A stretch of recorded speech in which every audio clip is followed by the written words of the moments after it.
Welcome, everyone, to episode 130 of Puppet Masters and Castle Freaks, the internet's leading all things Charles Band podcast. I am one of your hosts, Jared Hornbeck, coming to you from the House of Wills in Brooklyn, New York. And what can I say other than I kick ass? Damn it! It Look, should have mine. been. See, I you knew keep it. taking like 3 or 4 right at the beginning, and those are know. all I mine. really front load my copy, and every time I do that, I know there's a chance that I'm going to step all over you, Steve. But Oh, now I don't even have to say that I'm not here alone. No, who else is here with me? well, I am the resurrected corpse of Steve Guntley, and this is the podcast about zombie koalas, horny radiation, and sexy tentacle ladies. That's because this is the podcast about The Resonator, a 2022 full moon streaming series turned series of movies that revisits the heyday of Stuart Gordon's Lovecraft films, but with a modern twist. We're going to get into it. It's an interesting swing to take. It's an interesting little series to kind of stake themselves out with. And we have an interesting guest joining us to discuss it. Who is here with us today, Jared? Of course. Yeah, we do have a very interesting guest for this kind of episode. I mean, an episode of this magnitude, we obviously wouldn't be able to do this alone. I mean, it would be doing a disservice to everyone if we were to do it alone. And we thought, no, why don't we go out and get, somebody who is part of the Full Moon family right now. So we have Topher Hansson here, and he has worked as an actor, as a director, and an editor, possibly an editor on the thing we're about to talk about today. So Topher, thank you so much for joining us. This is going to be really fun. I always love it, and I'm sure the guests and Steve do as well. When we have someone who worked directly on the project we're talking about on the show with us. So thanks for coming on and taking on quite a big undertaking of 6 episodes of a show. Yeah, thanks for having me. Pleasure to be here. I mean, it was an undertaking, and I guess we'll get to talking about it.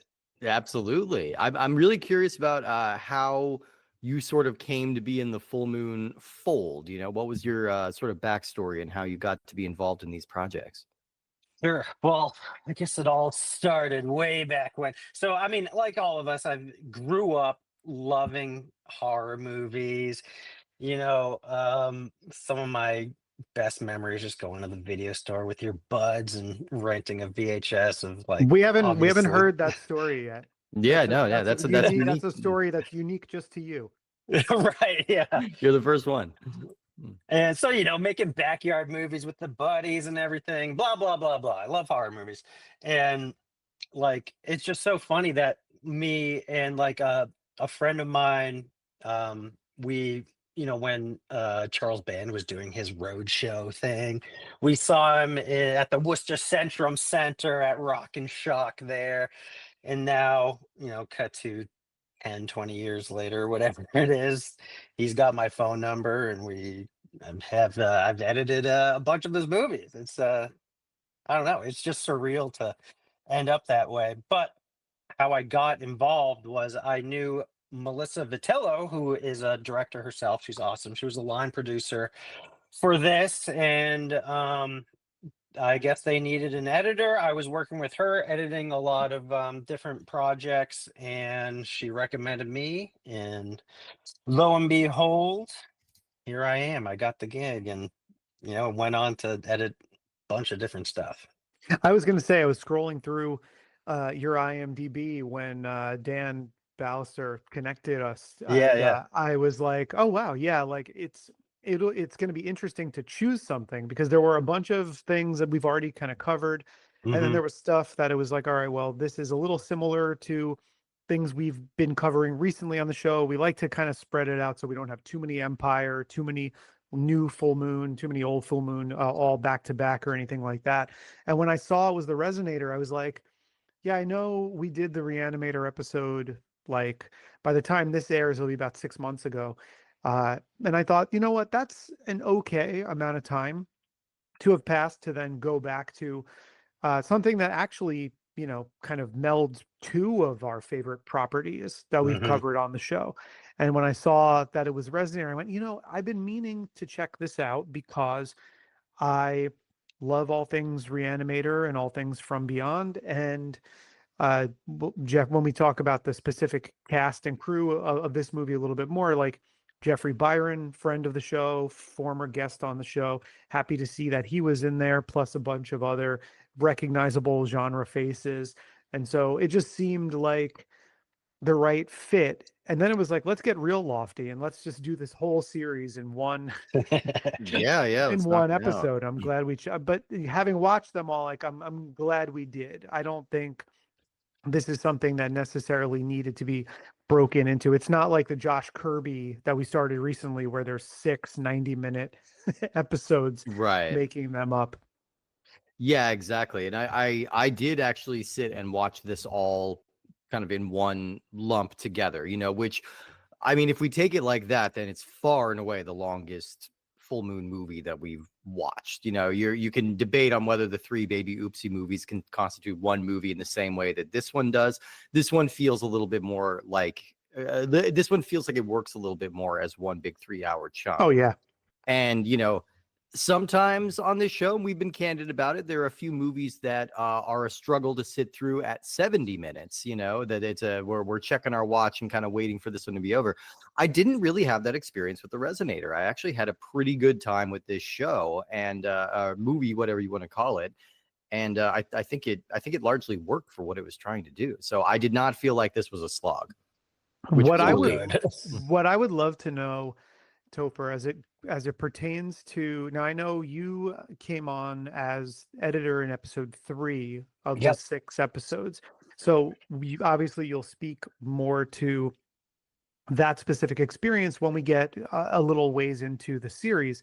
But I'm really curious if you have any insight into what was going on at Full Moon at the time that made this something that they wanted to do, because you know it wasn't an anniversary for Reanimator and it wasn't an anniversary for From Beyond. So the idea, I mean, I'm going to speculate, maybe it stemmed as an idea that came very shortly after the death of Stuart Gordon, to go back to these Lovecraft properties that, you know, weren't Full Moon things. They were Empire productions and distributions, except for Castle Freak.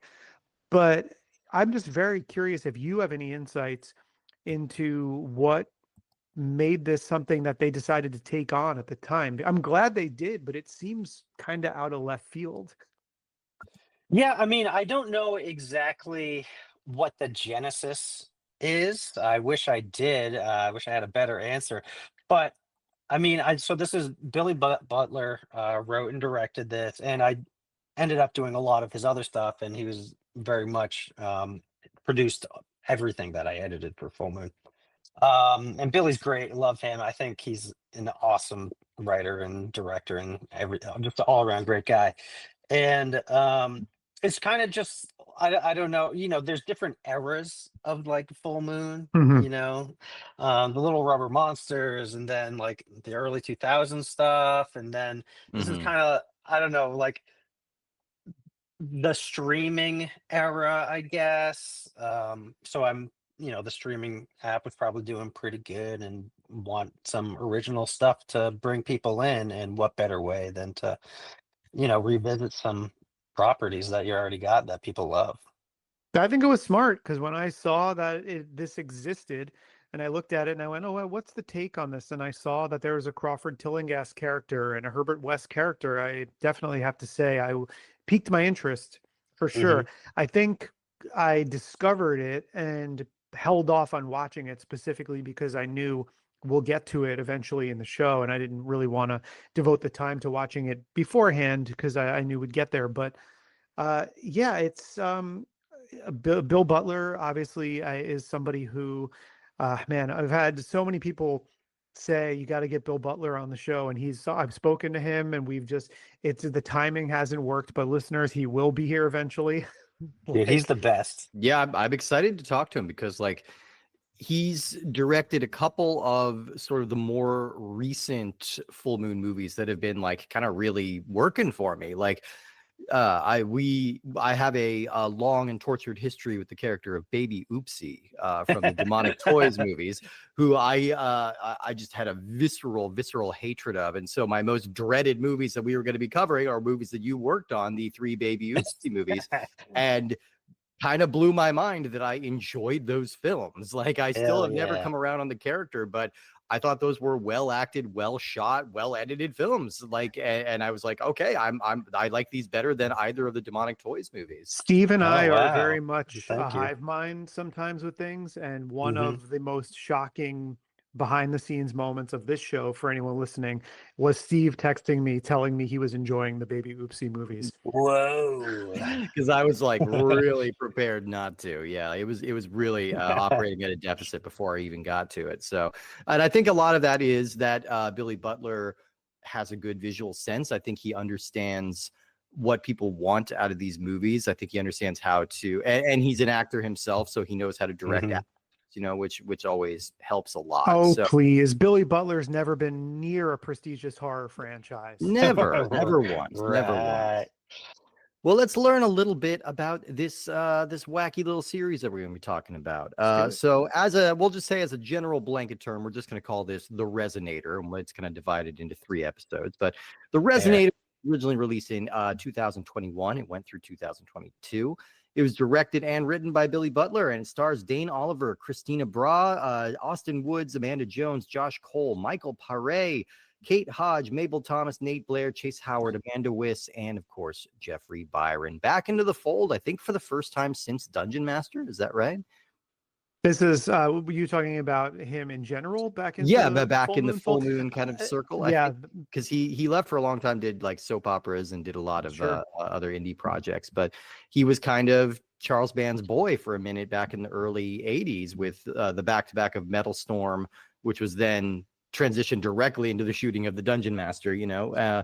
So yeah, and we talked a lot with Jeffrey about that. It was pretty cool to seeing him back in here. But this is kind of a bold move, this series, because this is reaching a little bit beyond the full moon canon and going back into the Empire films, specifically the 2, I would say, undisputably most critically acclaimed, fan beloved movies that Charles Band has ever been involved with. The double-decker hit of Reanimator and From Beyond, which I believe are still our number 1 and number 2 movies on our personal rankings as well. So, like, these are as close to sacred cows as you get in the full moon universe. And so it was kind of a risky move to go back and touch it again, especially turning it into, I'm not going to say like it's directly doing a Riverdale thing, but like it's kind of, it's going back to like this teenage, well, I mean, okay, I say it's going back, but like they were all college students in those original movies too. They just played much older and seemed much older than they actually were because the 80s.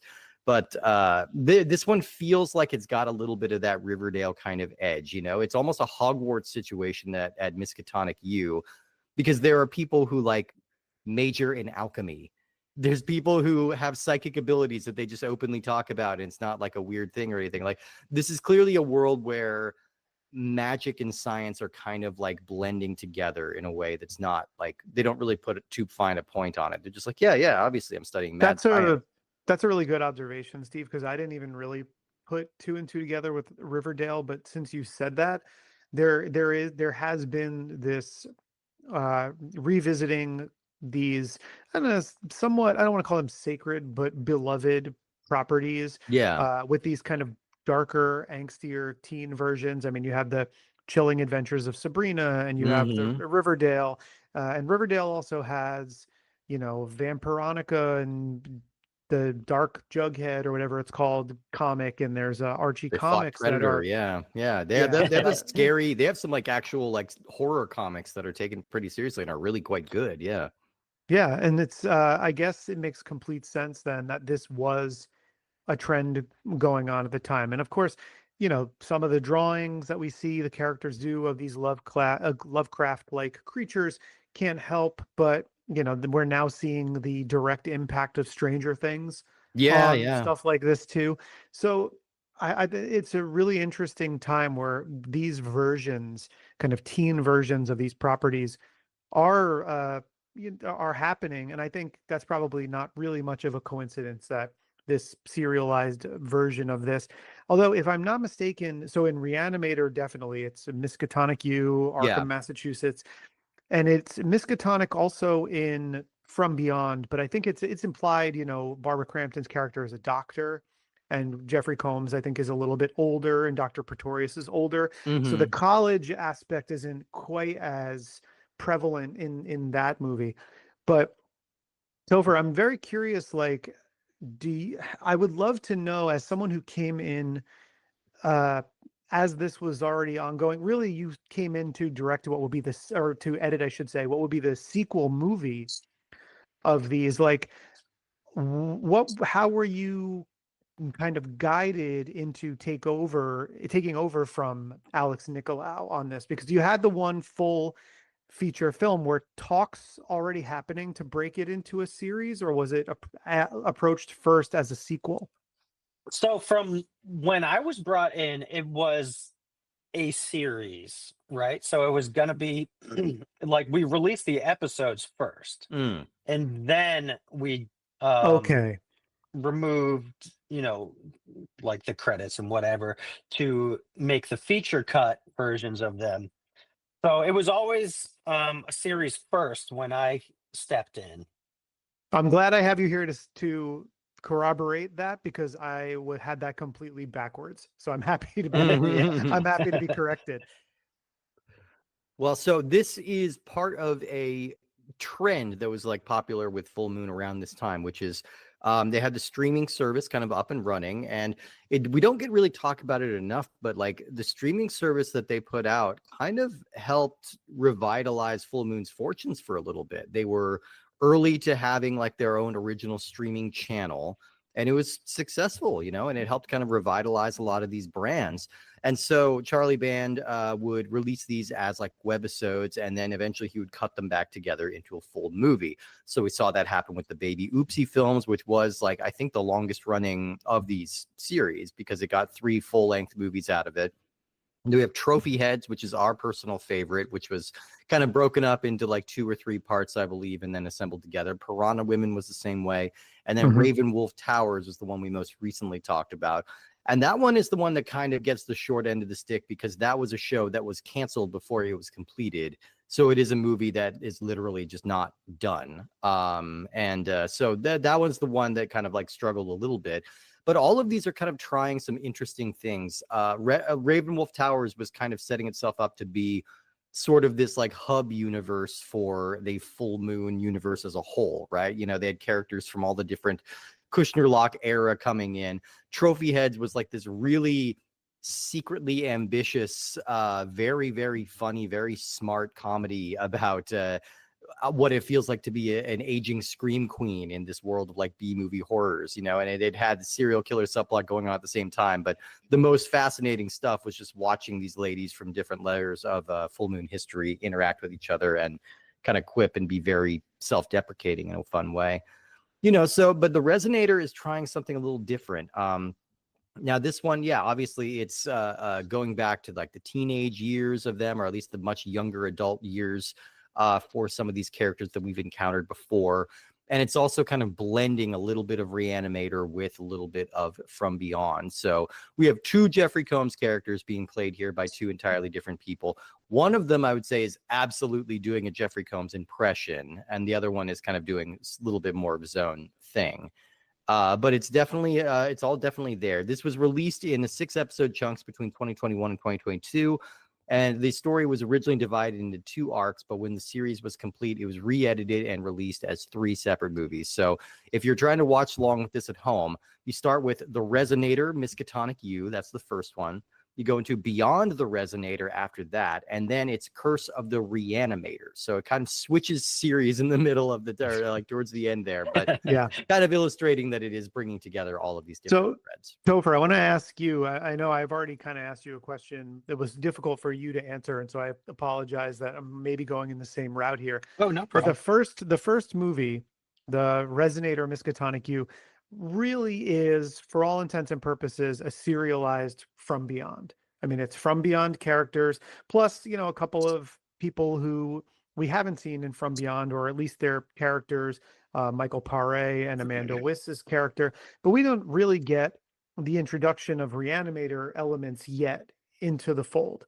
So that comes them starting with like episodes 3 and 4, which we said that would be edited into film number 2. So I'm very curious, like, do you know at all if this started as an initial premise to blend these two properties together, or did it start more as just like, well, we're taking characters from Beyond, and then did it just kind of expand? Like, okay, well, why don't we introduce Herbert West? Why don't we introduce Reanimator stuff? Because if you watch Resonator Miskatonic U by itself, you don't get the introduction of Herbert West, and you don't get the introduction of the Reanimator elements. At the very end, you do. He comes in at like when the Resonator blows up and all the madness, and Michael Parrish, that monster guy, and he's transported back to Friday. Mhm. The like, I forget his name. What, the little like nerdy kid comes back and is like, "Hey, this is Herbert West," and then so it must have been at least planned. It might. I can. I have the sense that they definitely weren't filmed back to back, because there's like some actors that are missing and or Mm. Mhm. recast and stuff like that. Yeah. Like that kid never comes back and whatever. Um, but like the idea must have been there, and it must have.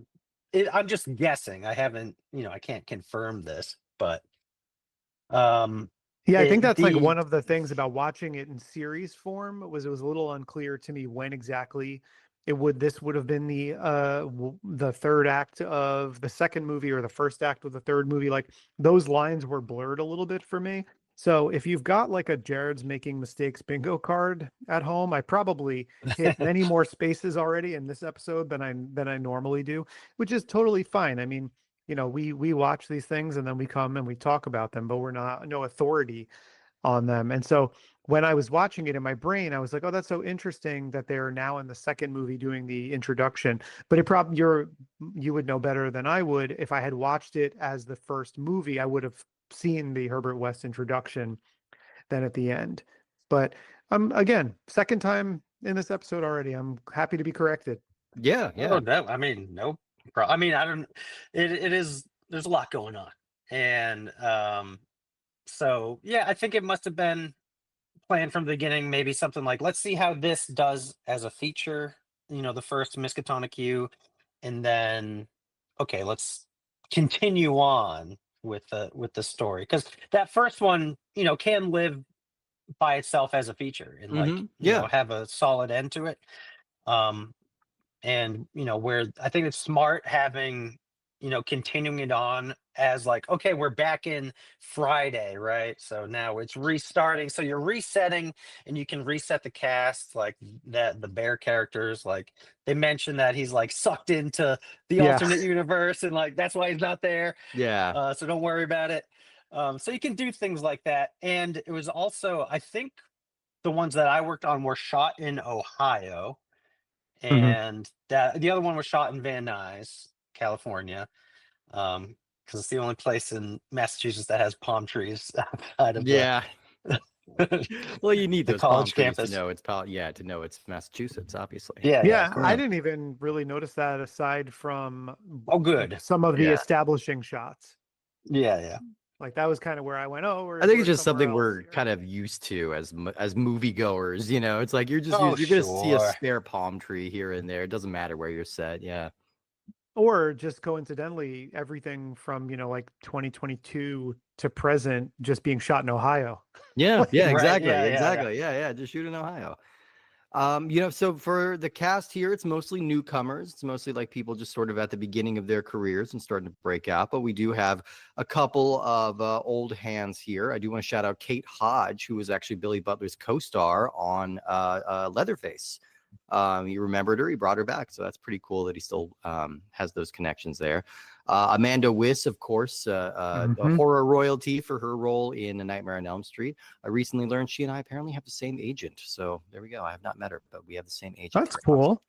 And then we mentioned Jeffrey Byron back in the fold here, finally, after a long absence from this universe. And then Michael Paré, always an interesting guy, kind of became like a big B movie guy in the last recent years. But I think in the 80s, he was known for kind of heartthrobbing roles like Eddie and the Cruisers and Streets of Fire and like lots of stuff like that. He So had a big supporting role on The Greatest American Hero. I think that was where he was first discovered. He is also I don't remember what it's called, like Wild Nights or something like that. He was in a made-for-TV movie with Ray Liotta where he played like a young heartthrob, and I think that was Oh, actually like his interesting. first. I don't remember the exact name of the movie. Someone can drop it into a Spotify comment, but Yeah. I think that was what got him, or maybe it was he got Greatest American Hero at the same time, but I'm pretty sure that's what led to Eddie and the Cruisers, which then led to Streets of Fire, and he was kind of heartthrobby. My favorite Michael Paré role is in the really Bad Moon. fun Bad Moon. Yep. Bad Moon. Yeah. Okay. Yeah. Yeah. He's very good in Bad Moon. And that is a fun B movie. That's one of the Eric Red movies that people forget about because they talk about The Hitcher and they talk about Near Dark in terms of Mm-hmm. movies that he wrote. Dude, Bad Moon, with the exception of an absolutely horrific CGI transformation sequence, the rest of the movie is Oh so yeah. fun. Yeah. It's a good like dog movie. It's a really good like hero dog. Thor the dog, yeah. Thor the dog kind of pops in that film. I'm surprised Thor the dog didn't get more work off of that. But yeah, no, Michael Pare is kind of in a sort of like Eric Roberts-y zone, but like maybe a little bit more choosy than Eric Roberts is. You know, he'll pop up in these kind of like bad movies, but he's not shooting like 3 or 4 of these a week. You know, he's he'll pop up from time to time and like still enough to be a little engaged. I think he's very fun here. He seems to be having a good time, just kind of camping it up. And of the new people, I actually really enjoyed Dane Oliver, who plays the lead here of Crawford Tillinghast. We've talked about this in the past, but like Full Moon has a real trouble with leading men. Like it's very hard to find like an interesting leading man. And I think a lot of the time they kind of just go for like handsome and vacant, you know, and just sort of leave it there. And I think Dane Oliver's doing something a little bit more interesting here. He's not just doing a Jeffrey Combs impression. Certainly not. He's doing his own thing, and I think he's bringing a little bit of tenderness to it, a little bit of intelligence to it. I think he's quite good. You know, he's channeling a little bit, I feel like here, and I don't know if it's his physicality or his looks, but I was getting he's channeling Michael C. Hall a little bit. Oh, interesting. Also with the fact that he's got the like dead father talking to him. So that he's got that. Yeah. So maybe that's where you put that together. He was reminding me of Bruce Abbott a little bit, actually. Like he was feeling a little bit like more of the straight man kind of. He's kind of the blend of like the straight man and the wacky guy characters from Reanimator.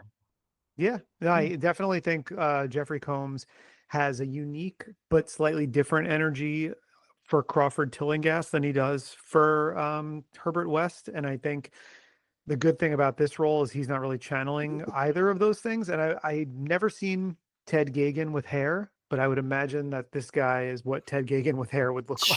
Sure. Okay, I can see that.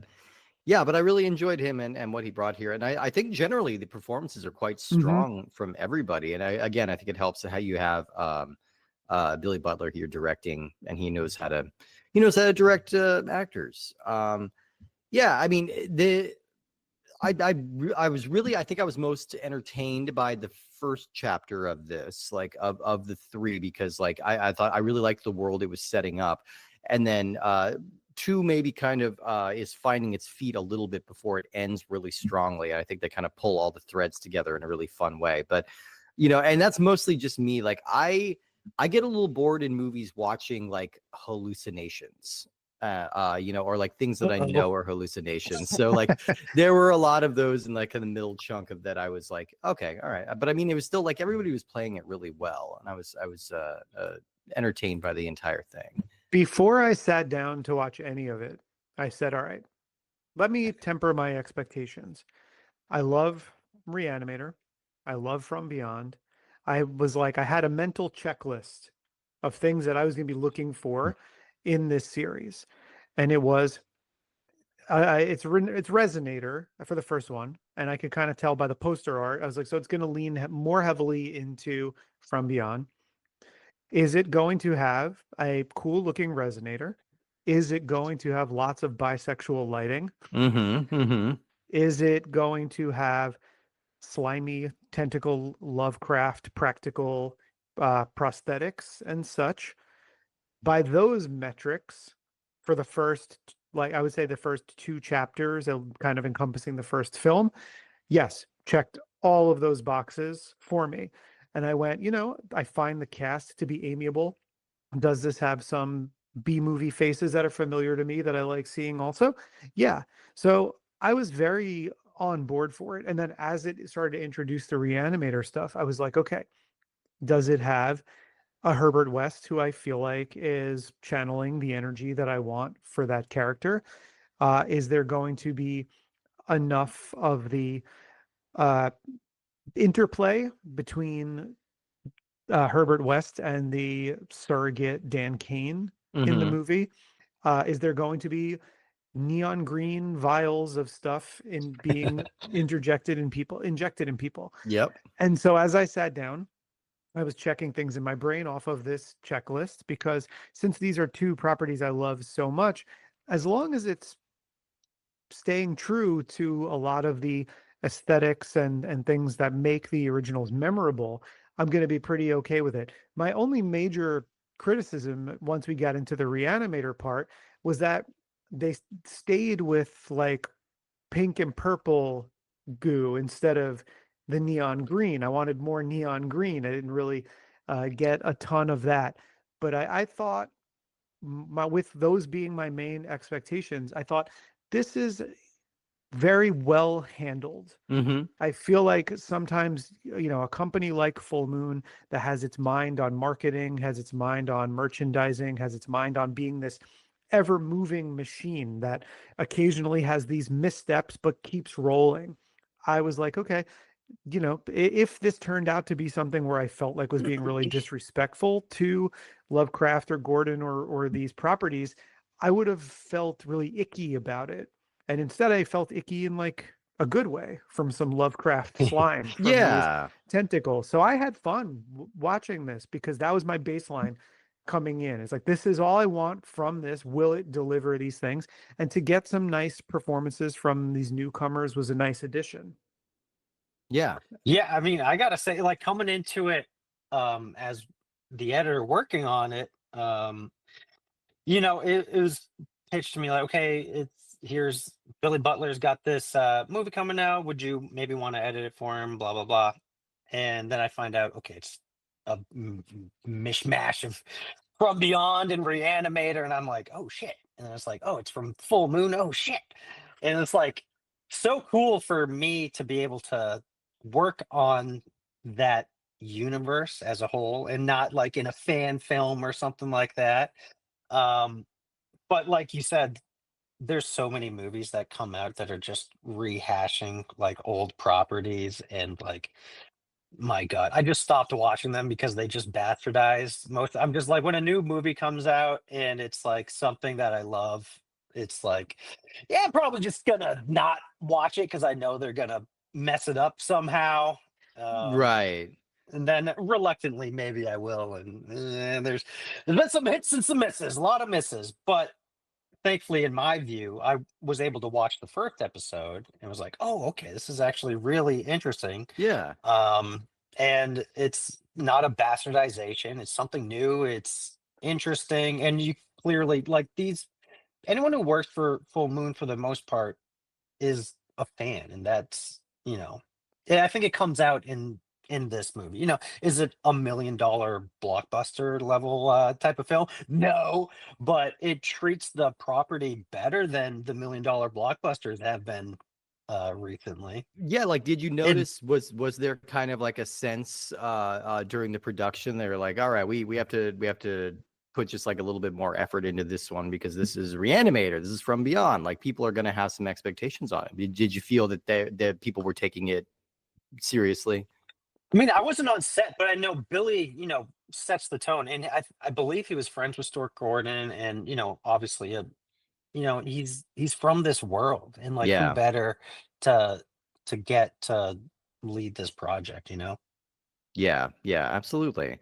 No, I think it comes across like it's winky, but it's not like overtly winky. It's got some references, but it's not kind of like gilding the lily on it. And it also helps too that these are literary adaptations. Lovecraft has long since gone into the public domain, so people have been able to make their own Reanimators, have been able to make their own like movies based on these things. So there are it's not that the pool has been diluted, it's just that this is one of those properties that can have multiple adaptations. You know, this is the Little Women of horror movies. You know, this is something that everybody can do their own little spin on, and it's always still going to be Christmas pretty good. Carol. Exactly. Yeah, exactly. It's exactly that. Like, yeah, I want to see Muppets Reanimator. Oh, you literally. Yeah, dude. Would you not want to see Okay, Muppets Reanimator? Obviously, Steve, Gonzo we're is even. Herbert West, but yeah, I don't know who else I would cast. We're even, Steve, because as you said that, I was opening my mouth to say I want to see Muppets Reanimator, yeah, and you beat me to it. So now you trampled over my copy there. So now there we go. Let's call it even. It's the hive mind problem coming out again. We both stepped into the resonator at the same time. Yeah, it's a problem. But yeah, so the second episode is kind of where we fully get the Herbert West stuff out of it. And this is where Josh Cole comes in, who I couldn't really find much about this actor, but based on his credits, I think we might also, I'm going to speculate that he's an Austin guy too, because a lot of the roles he's booked are stuff that like Austin actors get, which is mostly like Tyler Sheridan shows like 1923 and stuff like that. So that's my speculation, is that he's around the area. But really pretty like seamless Jeffrey Combs impression. I don't think he's bringing quite the same like off-kilter energy that Combs just kind of inherently has and that he brings to it, but the voice is dead on. The mannerisms are like pretty close, and he gets to do a lot of really fun, goofy stuff. Like the killer koala was one of the more fun segments of this movie. Like I think it wasn't like descending fully into like campiness or winkiness or anything, but I think they knew it's like, yeah, we've got this stuff koala, like we're gonna make it attack people. It's gonna be a wild moment here, you know. And I appreciate that this whole series, you know, it's a little toned down compared to what Stuart Gordon did, but they're not completely abandoning like the kinkiness that exists in those early movies. That like this idea that this resonator is tapping into this primal kind of lizard brain, which is going to be very horny and very violent, and sometimes those worlds get a little confused, you know. So like this one isn't really going full bore on that, but they do have moments where it's just like, oh yeah, but if we turn the resonator on when all of us in the room, it's gonna like break out into an orgy, you know, if we don't watch ourselves. So I appreciate that they kept a little bit of that, you know, and clearly like each movie opens with a tribute to Stuart Gordon, so they were clearly keeping that in mind and like thinking about that the entire time. Yeah, that aspect of the resonator part, I thoroughly enjoyed.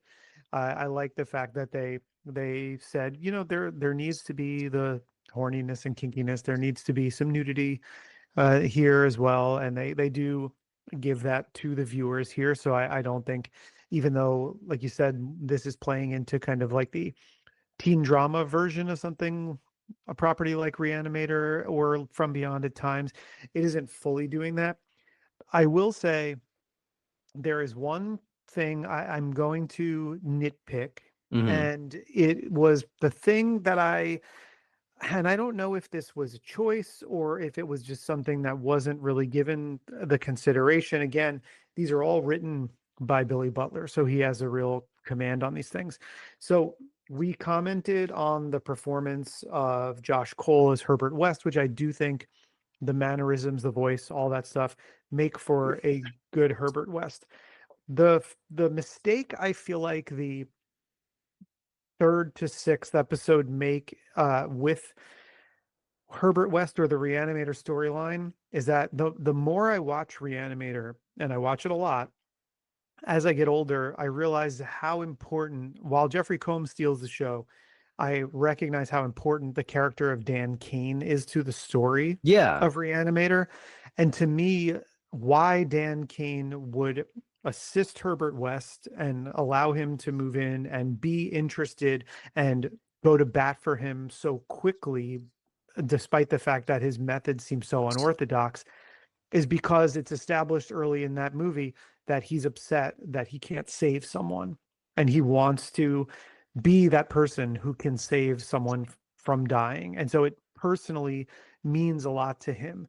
The character that is put in Dan Kane's place here, Atlas, seems a lot less nuanced in that way and more just to go, oh, I don't know what West is up to. He's crazy. And I don't know if it's the performance, I don't know if it's the character, but that character didn't quite land for me. And so that took away a little of it there, because I think as important as remembering Jeffrey Combs' larger than life Herbert West, it's really the West and Kane duo that are the kind of heart of Reanimator in that way. Yeah. And I felt like that was lacking. And you know what? As editor, Topher, it's all your fault. I knew it. You know what? I cut out that entire storyline. We didn't need it. It was there. I was said, there. to hell with it. It's going on the floor. Jeffrey Combs was in the show. We cut him Yeah, out. right. It was just like, what is this guy? Yeah, we don't need him. No, I mean, I agree. That's an interesting thing that like the West and Tillinghast characters, like it feels like they were still kind of like building up to the moment where they really crossed streams, you know, and when their stories kind of come together. But it was still fun to see all the different threads of this kind of coming together, you know, and all the different people who keep getting caught up in the wake of it. I think that's part of the fun of Reanimator and From Beyond, is that it starts with this experience. It starts with this like audacity, like, right, there's this one guy who's decided like he's going to defy God, he's going to defy nature, he's going to defy science, and then all these normal people, quote unquote normal people, wind up getting caught up into it because it's curiosity, right? It's this idea that everybody, like, we may not want to tamper with these things ourselves, but if somebody else is tampering with them, yeah, I want to take a peek. Obviously I want to see beyond the veil, you know, that'd be weird to not do that. So it always spirals out of control. More and more innocent people start getting caught up in the wake of it, and I think we're seeing a lot of that here as well. It was kind of an interesting choice to end the first like segment of this movie with sort of a reboot, where it's like, we're going to see what's going to happen. This is what all the things that could happen. These are all the characters that are going to die. And then zip back. We're back on Friday. Nothing's happened, you know? So like we can kind of start fresh from there a little bit, which was an interesting choice to make on that. Topher, I want to ask you, because I'm wondering this, and I'm sure our listeners who've never worked on a full moon movie are wondering this too. So one thing that we mention a lot on the show when we're either talking about something that doesn't quite work or something that the movie does well, is we always talk about, you know, you're working quickly, you're working cheaply. Now that generally is like a principal photography thing. It's like, okay, we got to get this thing written, shot in like a week and a half or something like that. And they make those movies happen to the point where they churn them out. But you come to us now with a fresh perspective on this, which is now you're getting this in post. So it's like, run us through what the process of editing one of these movies is like, because we know that the getting the script written, shooting, all of the production stuff like that happens quickly. So Yes. I'm curious now how that process continues. And I'm sure people listening are too. Is it still the same kind of breakneck pace? Yeah, I mean, on average, I want to say maybe from shooting to release, it's depending on the project, it might be a 3 to 6 month turnaround, somewhere in there. Where, you know, most movies are 1 to 2 years, which I like about Full Moon, and because coming from the independent world, still there's so many movies you work on, you act on, you do whatever, you edit or whatever it is, and they never come out because the director, it's not what he wanted, whatever the fuck it is. Right. But Full Moon's like, no, we're putting this out in like 3 weeks, make it happen, thanks. Yeah. And then So that movie is Evil Bong 2, Wrath of Bong. Yeah, I was gonna say, sometimes it is. look, I was kind of surprised that you got like 3 to 6 months, because we've been covering a lot of movies from like the early 2000s era lately, and Sure. they basically need to be done and dusted in 2 months total. Like that's from writing to release. They have 2 months to get everything done. So that's kind of luxurious for Full Moon. Yeah. Well, I mean, I'm just guessing. I mean, Yeah. for Resonator specifically, the first episode or the first episode I worked on, I know we had a little bit more time with, but there was a set release date, you know, and I forget exactly how long it was, but maybe maybe it was a month. I don't know. 2 months sounds reasonable because it's only the first half hour or whatever. And so that one, I think we had a little bit more leeway with. And then, like, to get the vibe of the show, a big thing was like those flashes and everything, like going back and forth, and like Billy explaining to me how those needed to be cut in and how it looked. And then, um, there's a plethora of stock footage that we need to fill in some gaps here and there. Of course. Yeah. So getting down to, like, especially coming on, as a new person into the fold.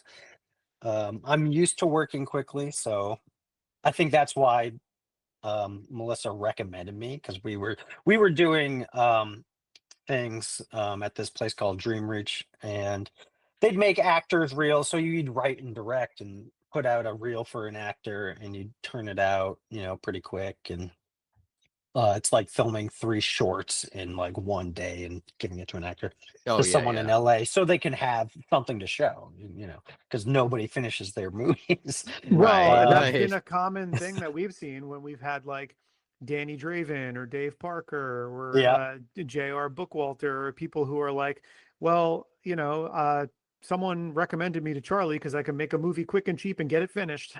Right. Yeah. Yeah, exactly. And I mean, hey, that's good. I think that's, perfection is the enemy of the good. Yeah, yeah, And for sure. so anyway, this specifically, we turn it around, get the first one out, and then I'd send off, I'd send it, like, my cut. We'd, like, upload the Premiere file on Dropbox, and then Danny would have a backup hard drive of everything. And then sometimes I'd be sending clips to VFX, and then it's kind of like, I believe on this I'd send everything to Danny, or actually someone else, I think, for this movie, but the post-production supervisor, and sending off clips and then putting them in, and then things get lost in translation. It's a little chaotic, if you've ever Yeah. worked in Premiere specifically, like, it gets a little buggy. So there's like some rewatching. There's some shots I'm like, oh, that shouldn't be in slow motion, but maybe it is. And I don't know. Yeah, who knows what happened in translation? And then immediately that one would be released, and we'd be working nonstop on the next one. So um, it maybe you'd have a week to do the first cut, and then a week to do notes, maybe 2 to get the final cut out there, or 3 weeks, something to get the final, because you have to, it's an episodic show, really, so you want to release it in 2 weeks or whatever it was. But Mhm. once we got the rhythm down, then it was, um me and Billy work really well together. I think we have like I love the show. I mean, I think it's right up my alley from the stuff that I would pick off the shelves of the video store. And so we worked really well together. We could move along fast. He'd send me, pages of notes, and I just stay up all night doing it. And usually once we got the first cut done, then we can get into the notes. And even so, like, I'm surprised myself at how quick of a turnaround it is, because we mentioned Herbert West's introduction. I'm like, this is such an important scene, like, to introduce the new Herbert West. And I think Josh Cole does a great job as him. He's one of those actors that's like, I talk to my directing friend all the time, and I'm like, you know, um, some actors, you're editing and you're like, oh man, which take do we use? And then some actors is like, well, which take do you use? And he's the former. Um, so, but I remember, like, one of the big things, because this was my first, like, note sending back to Billy on, like, the rough cut, is like, hey, all this audio is like usable, and it's the introduction of Herbert West. I was like, oh, I Oh don't want shit. to tell him it's how bad this audio is. So like them having to like go and get ADR from everybody, because I've had to do that too, and it's a nightmare trying to get someone to send you a clip, and like they're, on the other side of the country or wherever they are, who knows. But it all came together, and there we are. I hope that answers the question, if not too long. No, it No, it absolutely, yeah. perfect. And Yeah. that's just one of the I was personally wondering that, because we always talk about the productions of these movies, and then I mean you have some that seem to be definitely not seamless productions. I think when you're working quickly, there's obviously going to be like you said before, but your quote about perfection. It's like you use what you can and you kind of pick your battles and you move forward. But I think we've definitely talked about productions of some movies that were really labored, really tortured, and I can only imagine then like that, the difficulties and the hurdles and the roadblocks continue. So I was just curious too, because you have two very separate aspects of making the movies, and because we're watching the finished product and a lot of what we're reading is talking about the production, a lot of the production stuff is limited to pre and then during filming. So it's really great to get kind of a post-production, point of view from someone who isn't just like the director of the film. Well, we've talked to a few directors before and done that. So I'm just, it's fun to me to learn that aspect of it too, to know, does it match kind of how quickly the movie had to be shot? And was there any anecdotes that come to mind, like if someone says to you, like talking to you on the street or at a convention or something, and says, oh, you worked as editor on some of those Resonator episodes, like is there a behind the scenes anecdote that kind of comes to mind that is sort of funny or all encompassing in terms of understanding what this whole process was like?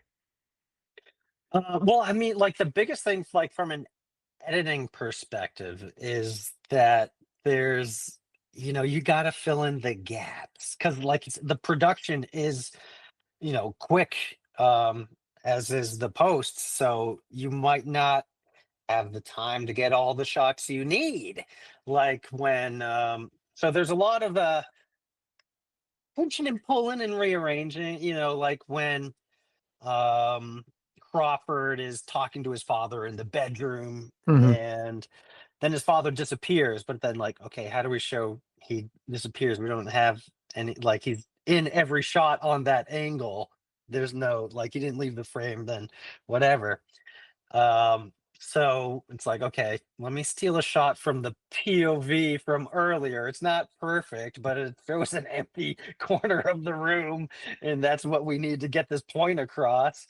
And like, I was like in preparation of this, I was like reading some reviews, and one of the, or watch a YouTube review or whatever, and one of them was like, oh, when Carrie's in the cafe, there's she gets startled by someone who I believe is stock footage, and like, yeah, that's a stock footage lady. Yeah. Mhm. Uh she's not there on set, because I remember, maybe it was a bad move, I don't know, but I think it at least gets the point across that there's someone begrudgingly standing over her, knocking her out of this like stupor or whatever. Because if it, I remember like that scene specifically, um there's a lot going on. There's monsters walking through the window, but for whatever reason, there wasn't a turnaround on anyone to startle her out, and maybe that was the intent, but it just wasn't playing right. As a oneer, just like holding on her, because you don't get that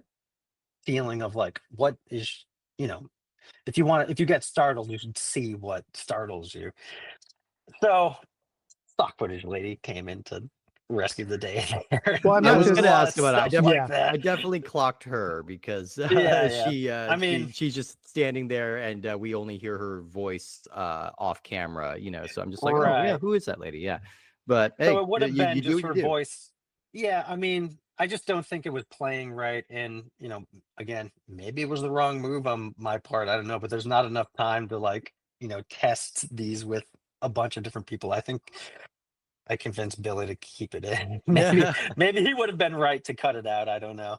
Eh, Look, sometimes you just got to get it out. You just got to get it eh, done. Yeah. I'm not just saying this because you're the guest on the show, but I think to have to be in a position to have to use stuff you weren't able to reshoot or stock footage, I think there's a way to do it where it's handled confidently in a way that it could potentially be handled clumsily. And I feel like here it's done in a way where it doesn't detract from anything. Like, yeah, maybe you Oh, clock good. something like that. We talked recently to Denise Duff about her directorial debut, and she lamented that the editors on that movie botched just about everything in terms of Oh like no. aspect ratio and everything, to where there are just full length boom mics visible in shots, and it's like she saw the finished product and was, not happy with it. I will say, I mean, I wasn't scrutinizing the corners of all of these, but I definitely did not see boom mics or boom mic shadows. So kudos to Oh, you on good. that, Yeah. because Yeah. we Thanks. luckily, Denise is a friend and a friend of the show. And so Yeah. she didn't feel, she felt like she could speak candidly about Vampire Resurrection. And we kind of joked around like, the boom mic might be fourth build in that movie. It might be. Oh Yeah. God. It's very, very prominent. It's one of the most prominent boom mics I've ever seen. Yikes. But it happens sometimes, and Yeah. sometimes you just gotta get it out. But I mean, I think this movie looks great.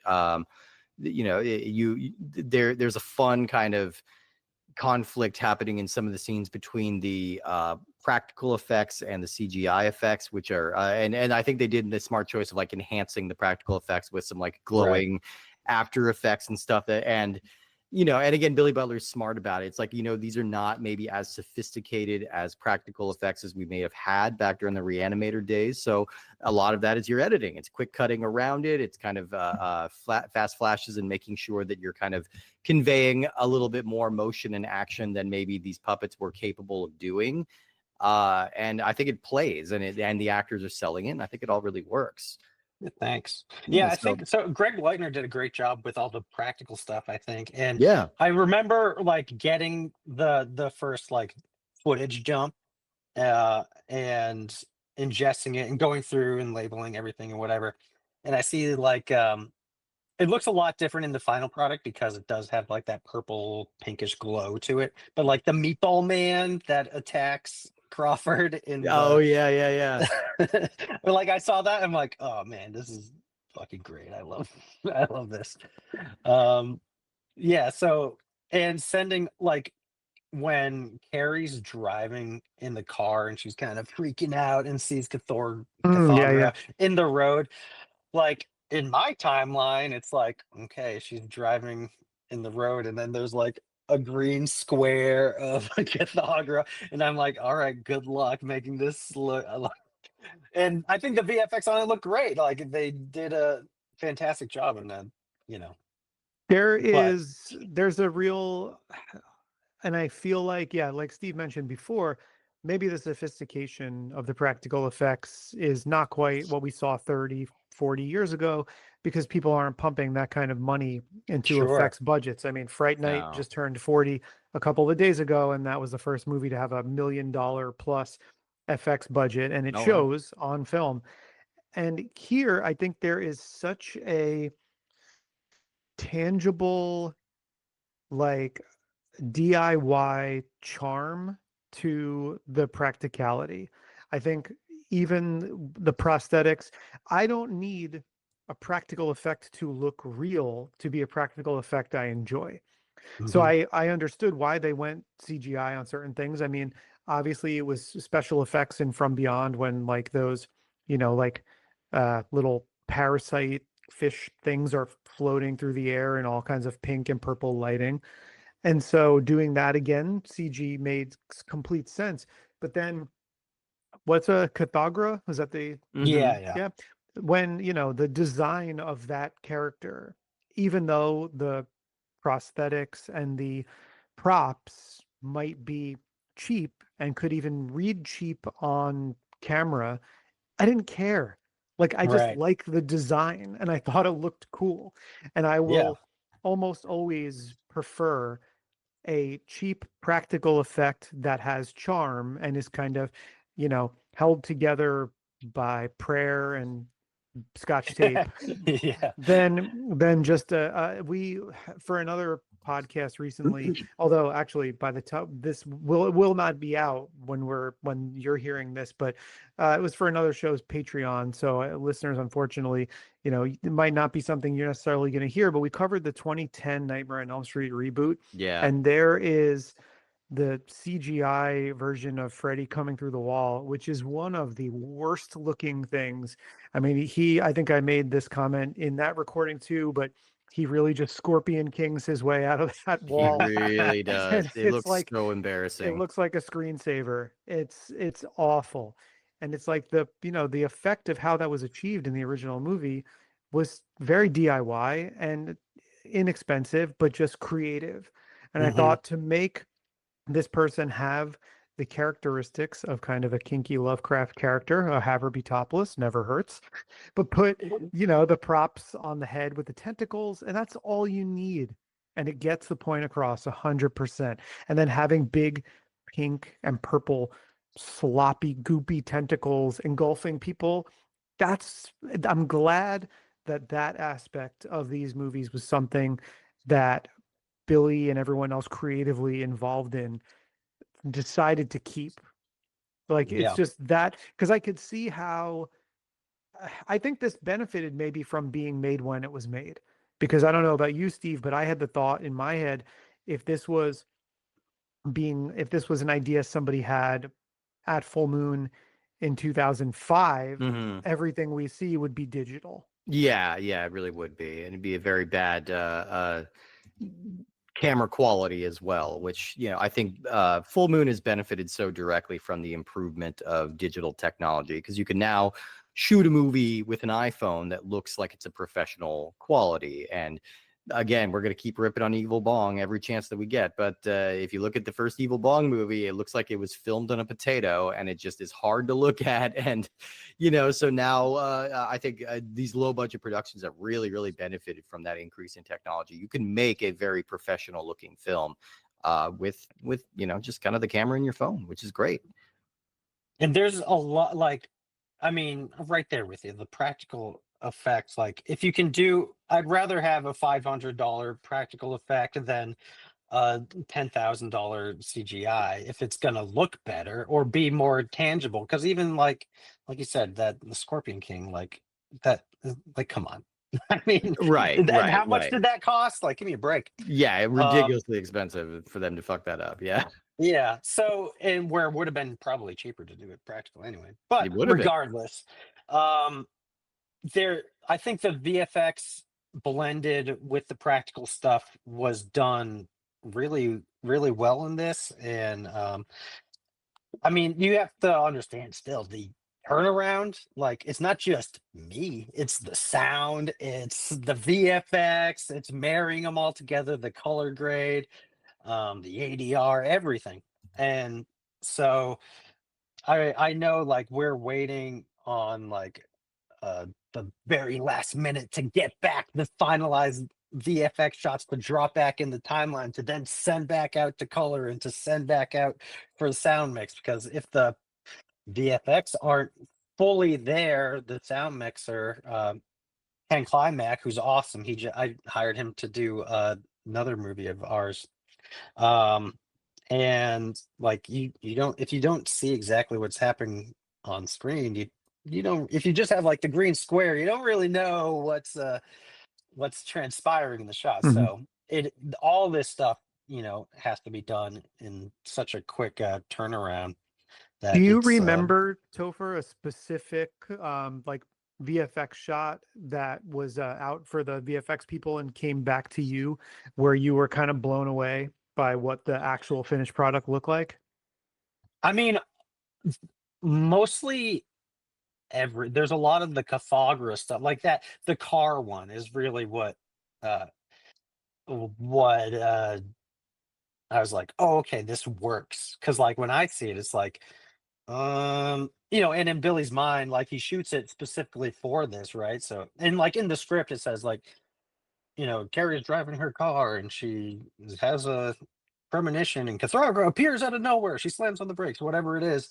And then like editing it, it's like, okay, I have her slamming on the brakes and I have this and this and this. And then I just have to use our imagination, and I have a whole bunch. Like they do a day of green screen and stuff with like Cathagra and the other demons and stuff like that, and then you know this just gets placed over top with like a poorly done like temporary key, um, and you just pray that it's gonna work out, and it does. I think because like especially without the sound design emphasizing and the score emphasizing what's going on.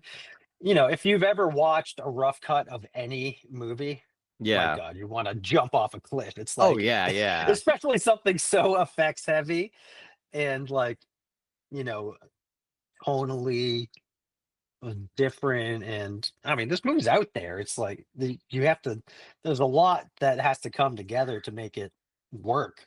In a non-Lovecraftian effect that I want to give props to, but really hearkening the spirit of the original effects of Reanimator and From Beyond, is when you have the reanimated Brandon with the bullet hole in the face. I think Hmm. the prosthetic on that looks awesome.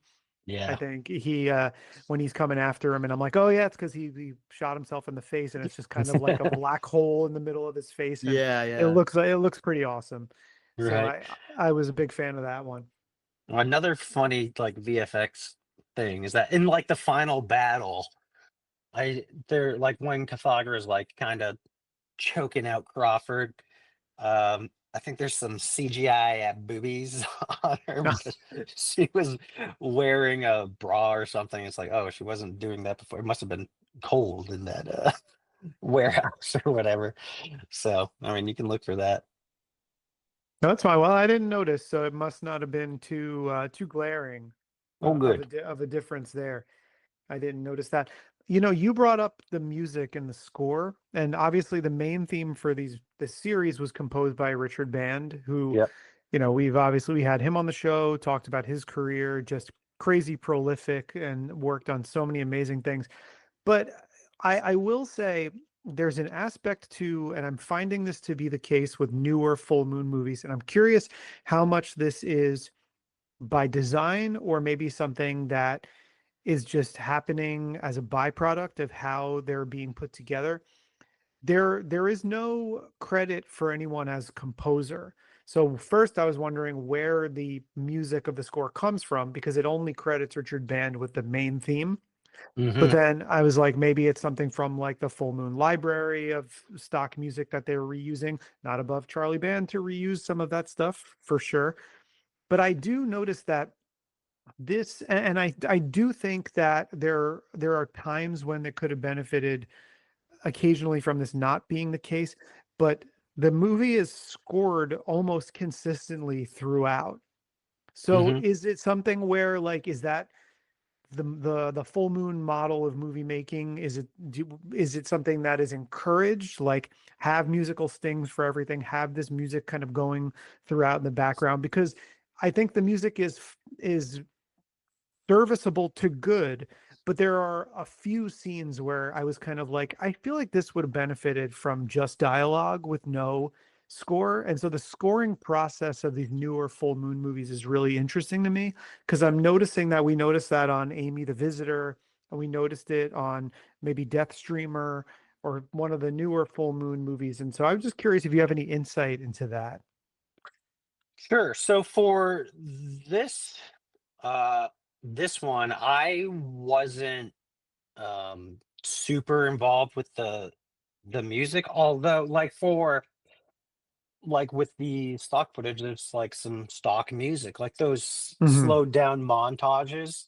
Like those were fun for me to cut because I could actually cut to the music. So I think they might have got a little bit off kilter in whatever translation happened, um but I would have to find like with the stock footage, there's something missing. Okay, let's go to a music library and pull a song. We need, like Bailey says, even if it's temporary, right? Just for the edit and the rough cut. Because if you send this out without any type of music, then it's gonna not play at all for anybody. Yeah. So we put in a lot of like temporary stuff, and I Hmm. know like for those like montagey things at the end of the couple first or the like middle episodes there, um, stock music that I pulled from a library and got the rights to and whatever for this, and that stayed in. And then I believe we'd send it out. I forget the company's name, but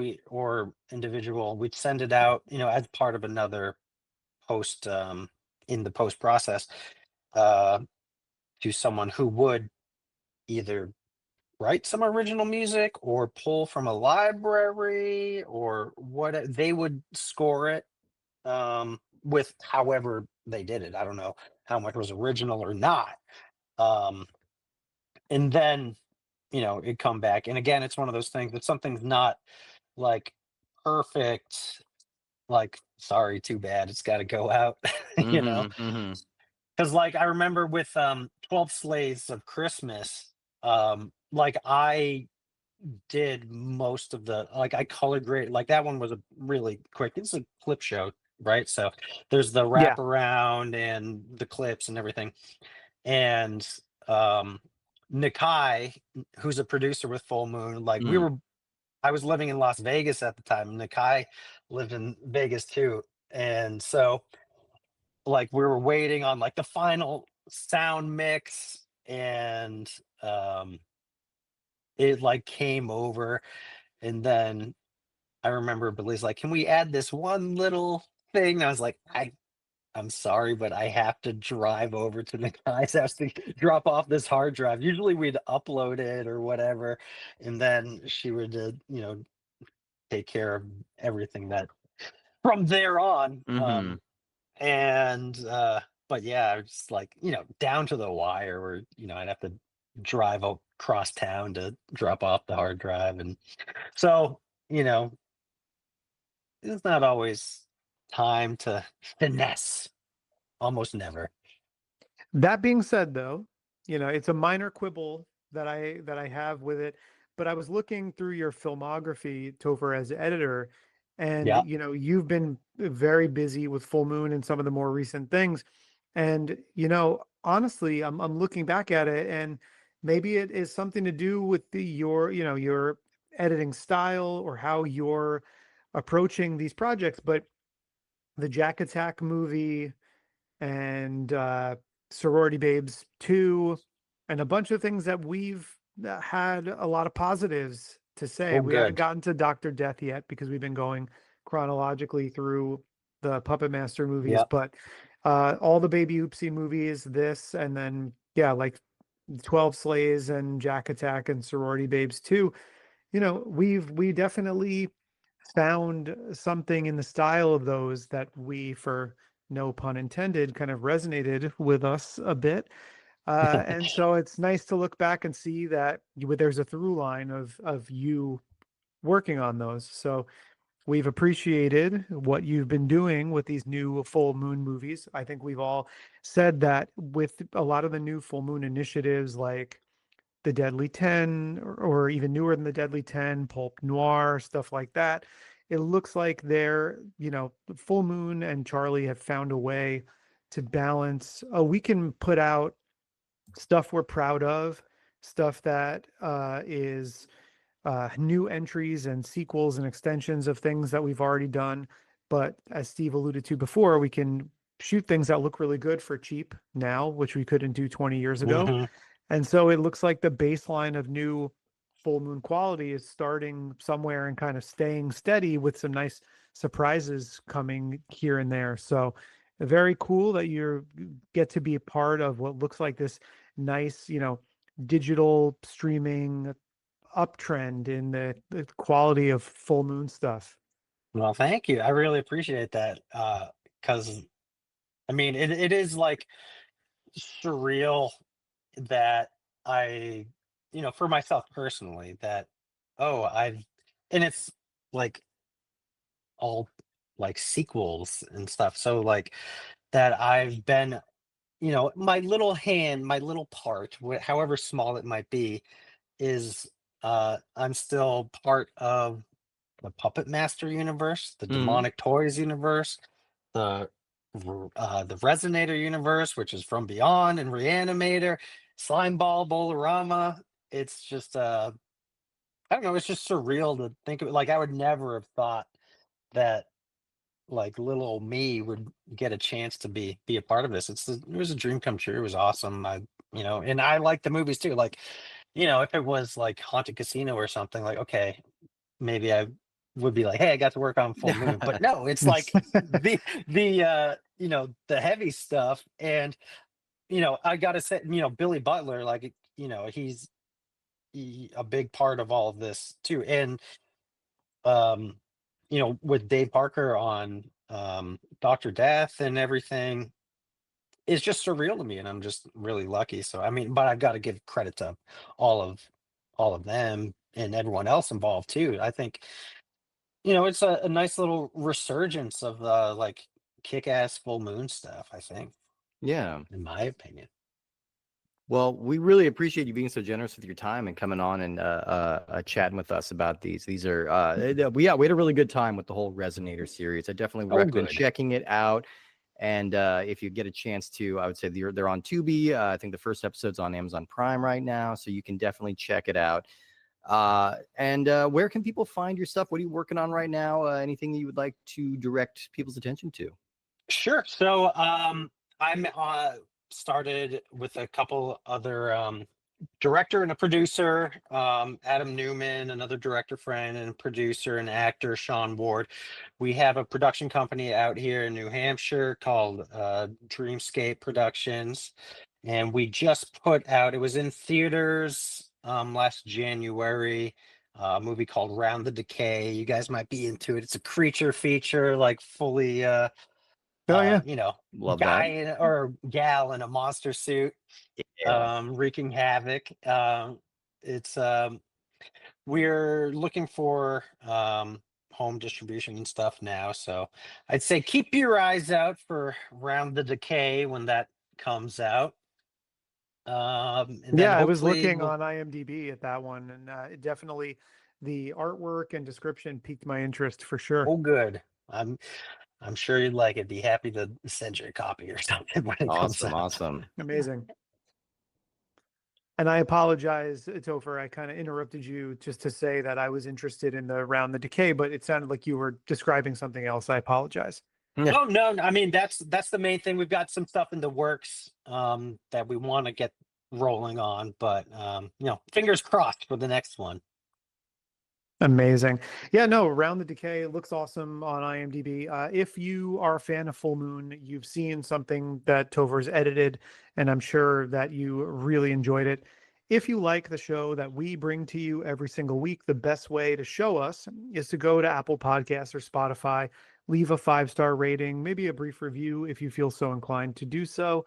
If you want to keep up with the show on a day-to-day basis, Instagram is probably the best way to do it. You can follow the show at _Castle Freaks. You can follow me at _Giallo_Jared or Steve at Minotaur Matador. We post for the new episodes on Threads and Blue Sky. There's audio versions of it on YouTube. We also have a Facebook group for the show as well. And as I mentioned earlier, you can write directly to us in either Spotify comments or at puppetmasterscastlefreaks@gmail.com. But we're not the only show that Steve is working on. So, Steve, what else would you like to plug in this moment? Well, I also have a show called Cinema Arcade, which is cinema and arcade mashed together. That is what we are doing. We're watching movies and playing the video games based on those movies. So as of this recording, I think we're just closing out our little Teenage Mutant Ninja Turtles miniseries, which is a lot of fun. We've got a bunch of strange stuff coming up in September. And then, of course, as we go into October, as we do every year, we're doing a month of horror films, and that's going to be a lot of fun to get into. So definitely keep an eye out for that, and keep an eye on us next week, because we have a movie that is definitely burned into my brain as a video store kid. I saw this title a lot and never really looked at the box, never really knew what this was going to be about, but I'm finally going to answer that.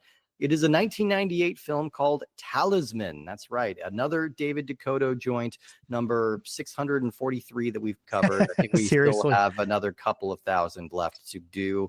David Dakota works, man. I don't know what to tell you. So we're going to be talking about that, a movie called Talisman. So definitely come back next week to check that out. All right. Well, thank you again, listeners, for everyone who spent your time with us today when you could have been doing literally anything else. And thank you to Topher Hansson for coming on and talking about the Resonator series, which was a lot of fun, really enjoyable. And if you're someone who enjoys the old Empire productions and distributions of Reanimator and From Beyond, definitely, I think you will find this to be a loving tribute as well as extension of the story. Definitely watch that. And we will see you next week for Talisman.